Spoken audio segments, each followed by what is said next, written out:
নমস্কার বন্ধুরা, শুভ সকাল। পুষ্পর বাঙাল হেসেলে আপনাদের স্বাগত। আজ আমি বানিয়ে দেখাবো বজুরি ট্যাংরা দিয়ে আমের টক। দুর্দান্ত লাগে এই খাবারটা গরমের সময় শেষ পাতে। তা চলুন, সেই জন্য এখানে আমি গরম জল বসিয়েছি। জলটা ভালোভাবে ফুটতে দিয়েছি। পরিমাণ মতো লবণ দিয়ে দেবো, একটু লবণটা বেশিই দেবো কেন আমটা টক আছে। আর দিয়ে দেবো একটু হলুদ। খুব সাধারণ একটা রান্না, কিন্তু মন ভরে যাবে শেষ পাতে খেলে। অবশ্যই বাড়িতে আপনারা ট্রাই করবেন। আর এরকম পাতলা পাতলা করে কেটে রেখেছি আমগুলো, এটা দিয়ে দেবো। এই যে কালারটা লালচে হয়ে রয়েছে না, এটা কিন্তু ফোড়ন দেওয়ার পর ঠিক হয়ে যাবে। এবার ঢাকা চাপা দিয়ে আমটা সেদ্ধ হতে দেবো। এইদিকে একটা কড়াই বসিয়েছি, আর এখানে মাছের মধ্যে একটু লবণ হলুদ দিয়ে দেবো। দিয়ে ভেজে নেবো মাছগুলোকে কড়া কড়া করে। কড়াতে দিয়ে দেবো পরিমাণ মতন সর্ষের তেল। খুব বেশি দেওয়ার দরকার নেই, শুধু এই 4টে মাছ ভাজবো আর ফোড়ন দেবো, সেইটুকুই তেল দেবো। এবার মাছটাকে ভালোভাবে নুন হলুদ মাখিয়ে নিয়েছি।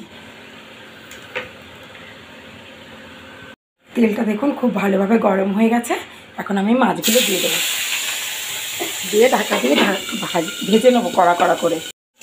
দেখুন মাছটা কিন্তু খুব সুন্দরভাবে লাল লাল করে ভাজা হয়ে গেছে। এইদিকে যে আমটা ফুটছে, এর মধ্যে আমি এই মাছ ভাজাটা দিয়ে দেবো। খুব সিম্পল একটা রান্না, কিন্তু খেতে খুব ভালো লাগে। আমার মাকে ছোটোবেলায় দেখতাম আমরা গরমের কালে শুধু এরকম আমের টক দিয়েই আমার মা তৃপ্তি করে ভাত খেয়ে নিত। এবার ফোড়নের জন্য দেখুন 2টো শুকনো লঙ্কা নিয়েছি আর কালো সর্ষে নিয়েছি। এটাতে সর্ষেই ফোড়ন দেবো। কোনো রকম মশলা বাটাবাটি ঝামেলা ছাড়াই এই রান্নাটা হবে। এবার হাতার পেছন দিয়ে না বেশ ভালোভাবে সর্ষেটাকে ভেঙে দেবো। মা দেখতাম এইভাবে দিত, তাহলে নাকি ফ্লেভারটা খুব সুন্দর আসে। এবার এটা ফোড়ন দিয়ে দেবো।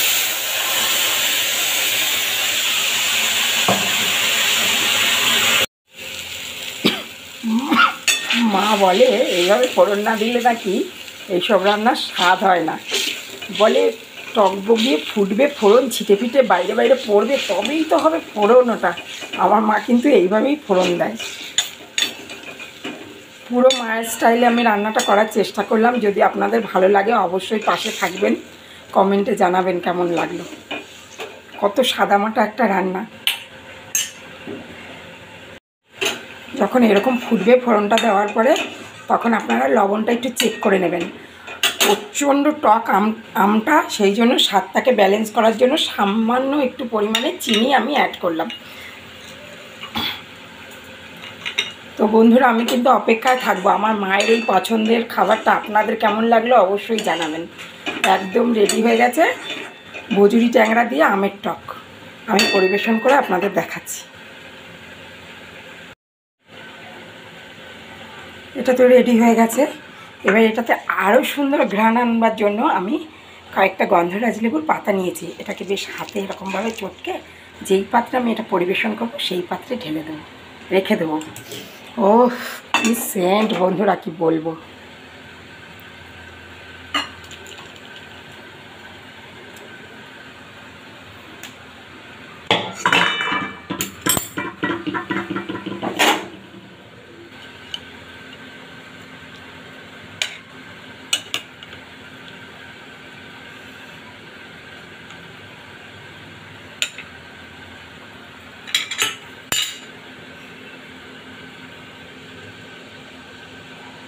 পরিবেশনের জন্য একদম রেডি হয়ে গেছে আমাদের বজুরি ট্যাংরা আম দিয়ে টক।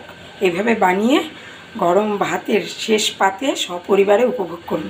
ভালো থাকবেন, সুস্থ থাকবেন, দেখতে থাকবেন পুষ্প বাঙালি চ্যানেল। ফিরে আসছি পরের ভিডিওতে।